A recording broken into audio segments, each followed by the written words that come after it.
নমস্কার, আমি সুস্মিতা কলকাতা কিচেনের তরফ থেকে সকলকে স্বাগত জানাই। ট্রেনে করে কোথাও ঘুরতে যাচ্ছেন? হাতে সময় খুব কম, কিছু খাবার বানিয়ে নিয়ে যেতে হবে। চলুন, আজকে আমি একটি আপনাদের সাথে আমার চটজলদি রেসিপি শেয়ার করছি। আজকের আমার রেসিপি এলাইচির আলুর দম। চলুন বানিয়ে ফেলি।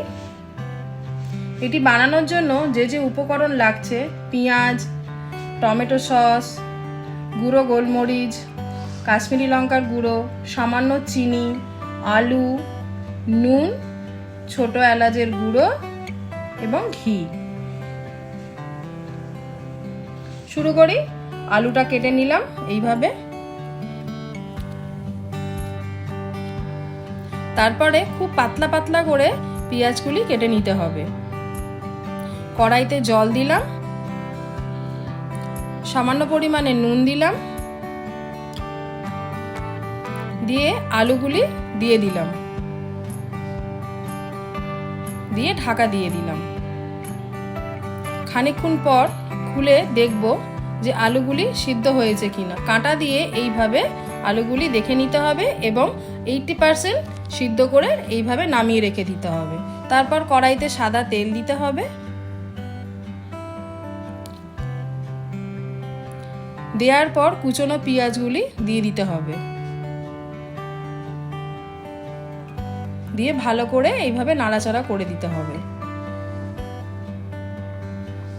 বাটিতে যে সসটি ছিল তার মধ্যে চিনি, লঙ্কা গুঁড়ো, গোলমরিচের গুঁড়ো এবং নুন পরিমাণ মতো দিয়ে ভালো করে মিশিয়ে নিতে হবে। পেঁয়াজটি এরকম ভাজা ভাজা হলে সসের মিশ্রণটি ওর মধ্যে ঢেলে দেবেন।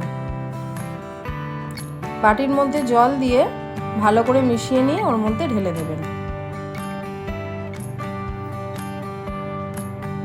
এইভাবে নাড়াচাড়া করে নেবেন।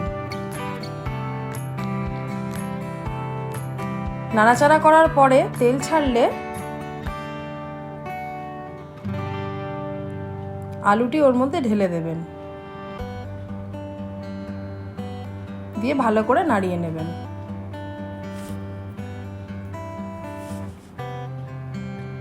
এবার ঘি আর ওই যে আসল জিনিস এলাচের গুঁড়ো দিয়ে দেবেন।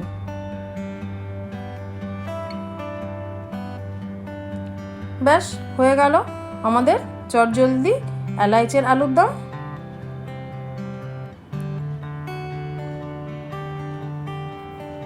আমি পরোটার সাথে খেয়েছি, আপনারা রুটির সাথেও খেতে পারেন এবং খেয়ে কমেন্টে বলবেন কিন্তু কেমন লাগলো।